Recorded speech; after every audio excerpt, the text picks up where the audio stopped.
Bom, pessoal, vamos para mais uma aula de Direito do Trabalho 2. Nós vamos falar hoje sobre o trabalho do menor, proteção ao trabalho do menor.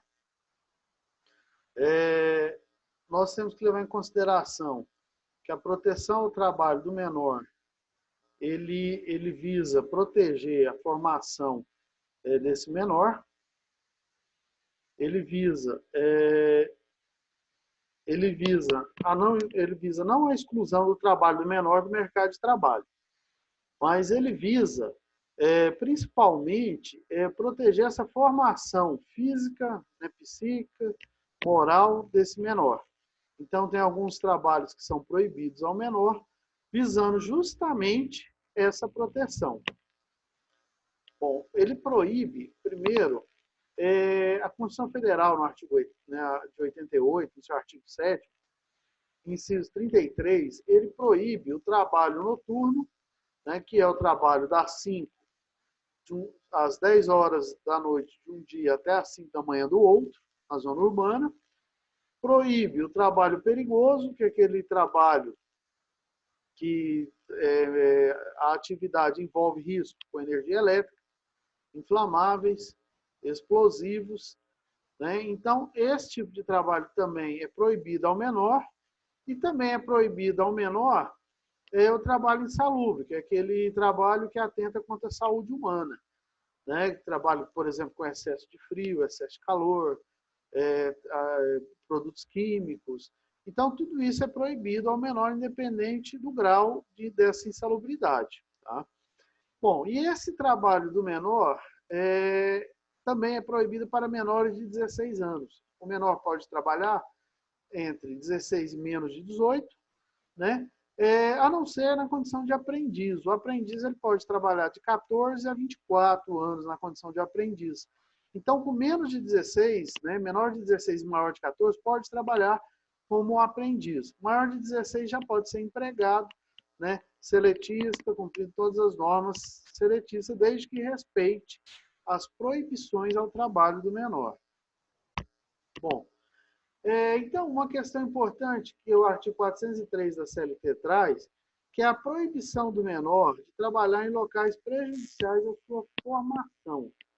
Tanto a formação física, por isso que é proibido o trabalho em local insalubre, perigoso para o menor, né, em trabalho noturno, né, por exigir um maior trabalho físico, né. Também é proibido atividades que prejudiquem o menor na sua questão psíquica, moral, social, né.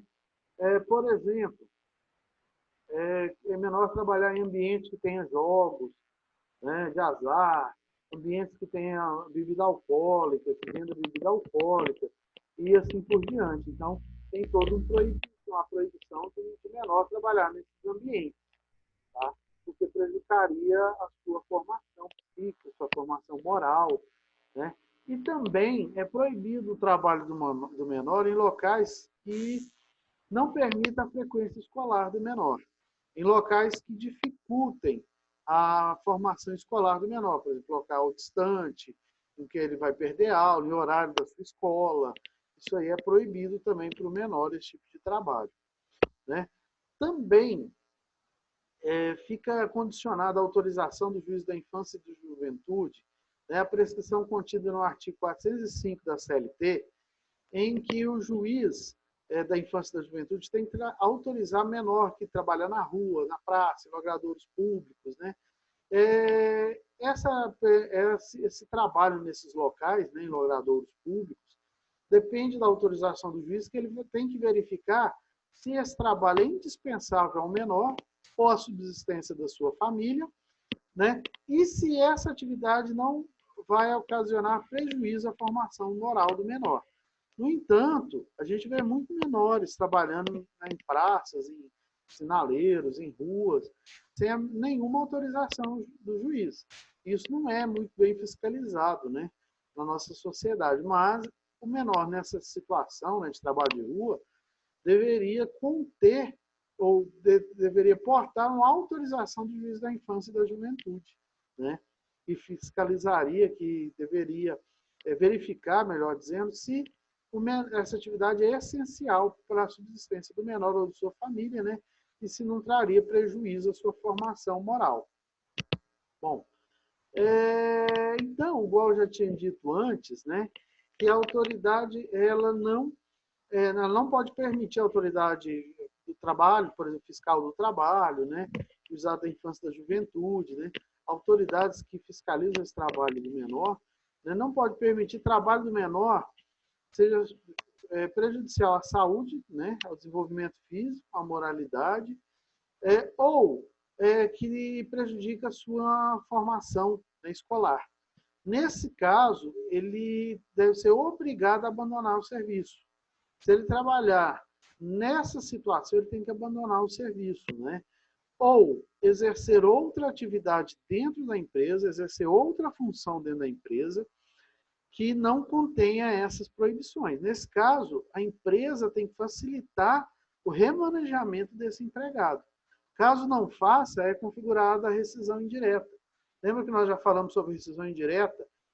Naqueles casos, o artigo 483 da CLT, né? Na rescisão indireta do 483 da CLT, o empregado ele pode deixar o serviço e ele vai ter todos os direitos como se for mandado embora sem justa causa. Então, se a empresa não facilita a alteração de função desse menor para adequar a sua condição, né, e adequar as proibições que são inerentes ao seu trabalho, configura a rescisão indireta, né, cumprimento da legislação trabalhista. Consequentemente, esse menor vai ter todos os direitos trabalhistas já resguardados. Bom, assim como também lá no artigo 408, né, ele diz que o seu responsável legal, ou melhor dizendo, o responsável legal do menor, ele pode rescindir o contrato de trabalho, né, ele pode requerer a extinção do contrato de trabalho se esse trabalho acarretar prejuízo de ordem física ou moral para esse menor. É igual nós dissemos, o menor não pode trabalhar em ambiente insalubre, em ambiente perigoso, ou em ambiente prejudicial à sua formação moral. Nesse caso, se o menor trabalha nessas condições, o seu responsável é obrigado a requerer a extinção desse contrato de trabalho. Aí, nós chegamos numa questão importante, que é as horas diárias, né? O menor, ele pode cumprir a mesma jornada de trabalho do maior, ou seja, 8 horas diárias e 44 horas semanais. Tá? No entanto, a proibição dele está para fazer algumas horas extras. Ele só pode fazer hora extra em duas situações. Primeira, na situação de compensação de jornada. O que é isso? O acréscimo de um dia é descontado, é abonado, é compensado em outro dia, desde que não ultrapasse o limite de 44 horas por semana.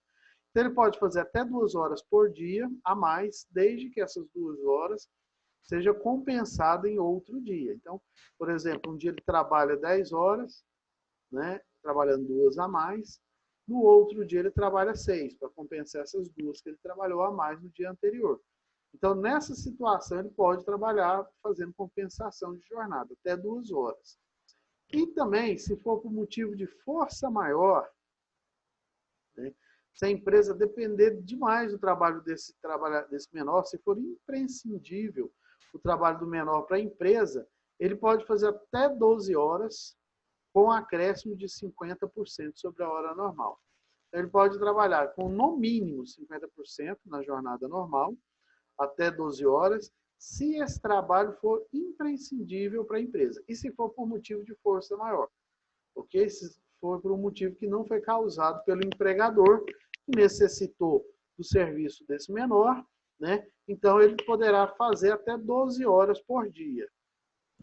Bom, outra questão, se o empregado tiver mais de um serviço, né, menor de 18 anos, ele não pode trabalhar mais de 44 horas somando esses 2 serviços.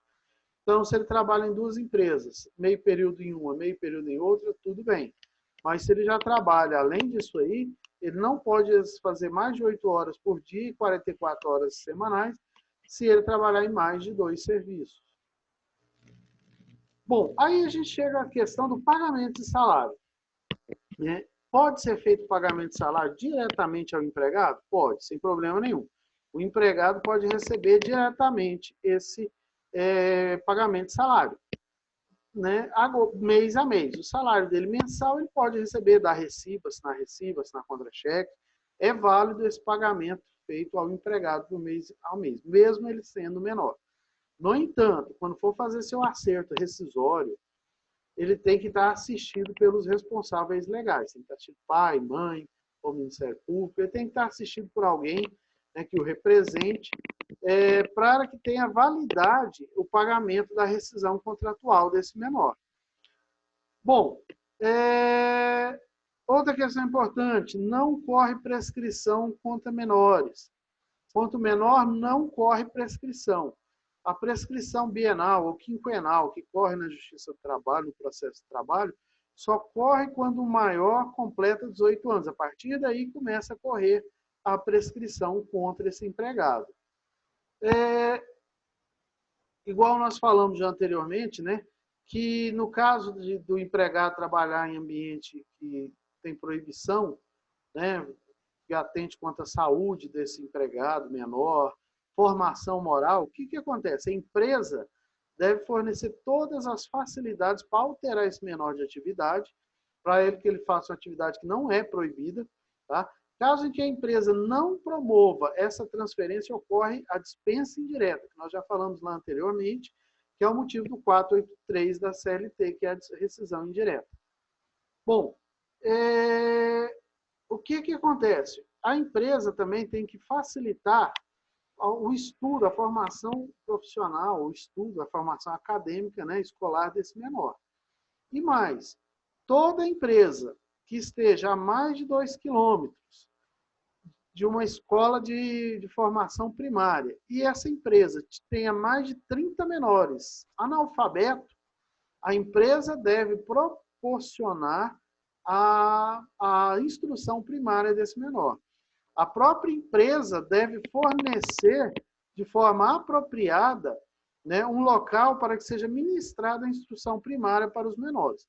Veja bem, são dois requisitos. A empresa estar a mais de 2 quilômetros de uma unidade escolar primária. Segundo requisito, ter mais de 30 menores analfabetos trabalhando na empresa. Então, a empresa tem que fornecer um local apropriado para a instrução primária desses menores. Uma outra questão importante, o empregado estudante, menor de 18 anos, tem direito de coincidir suas férias escolares com as férias do emprego. Veja bem, esse direito é só aos menores estudantes. Né? Tem muita gente que questiona, eu sou estudante e trabalho, eu tenho direito de coincidir minhas férias? Só se for menor. O maior não tem o direito de exigir que coincida essas férias. O menor tem direito a requerer que coincida as férias escolares com as férias no emprego. Tá? Então, eu estou no chat, estou no grupo de WhatsApp para tirar qualquer dúvida dos senhores, tá? E até uma próxima aula que nós teremos. Obrigado. Até mais.